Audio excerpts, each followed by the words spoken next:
1 Samuel chapter 22. David therefore departed thence and escaped to the cave Adullam. And when his brethren and all his father's house heard it, they went down thither to him. And everyone that was in distress, and everyone that was in debt, and everyone that was discontented, gathered themselves unto him, and he became a captain over them, and there were with him about 400 men. And David went thence to Mizpah of Moab, and he said unto the king of Moab, Let my father and my mother, I pray thee, come forth and be with you, till I know what God will do for me.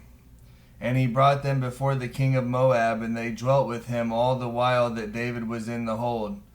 And the prophet Gad said unto David, Abide not in the hold, depart and get thee into the land of Judah. Then David departed and came into the forest of Horeth.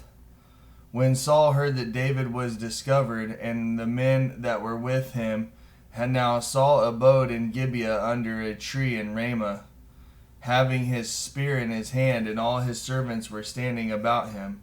Then Saul said unto his servants that stood about him, Hear now, ye Benjamites, will the son of Jesse give you, every one of you, fields and vineyards, and make you all captains of thousands and captains of hundreds?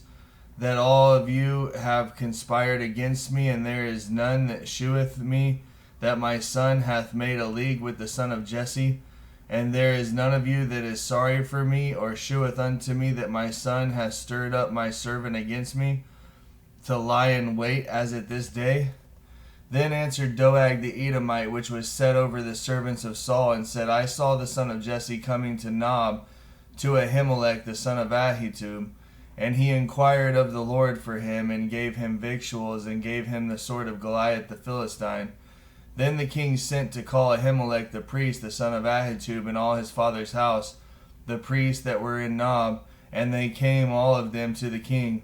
And Saul said, Hear now, thou son of Ahitub. And he answered, Here I am, my lord. And Saul said unto him, Why have ye conspired against me, thou and the son of Jesse, in that thou hast given him bread and a sword, and hast inquired of God for him, that he should rise against me, and to lie in wait as at this day? Then Ahimelech answered the king and said, And who is so faithful among thy servants as David, which is the king's son-in-law, that and goeth at thy bidding, and is honorable in thine house? Did I then begin to inquire of God for him? Be it far from me.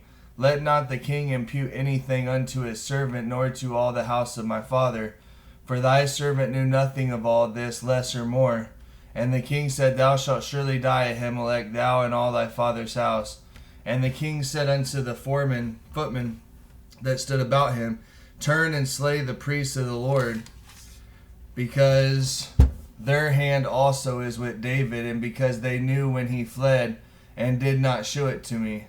But the servants of the king would not put forth their hand to fall upon the priests of the Lord. And the king said to Doeg, Turn thou and fall upon the priest. And Doeg the Edomite turned, and he fell upon the priest, and slew on that day 85 persons that did wear a linen ephod. And Nob, the city of the priests, smote he with the edge of the sword, both men and women and children, and sucklings, and oxen, and asses, and sheep, with the edge of the sword. And one of the sons of Ahimelech, the son of Ahitub, named Abiathar, escaped, and fled after David. And Abiathar showed David that Saul hath slain the Lord's priest. And David said unto Abiathar, I knew it that day when Doeg the Edomite was there, that he would surely tell Saul, I have occasioned the death of all the persons of thy father's house. Abide thou with me, fear not, for he that seeketh my life seeketh thy life, but with me thou shalt be in safeguard.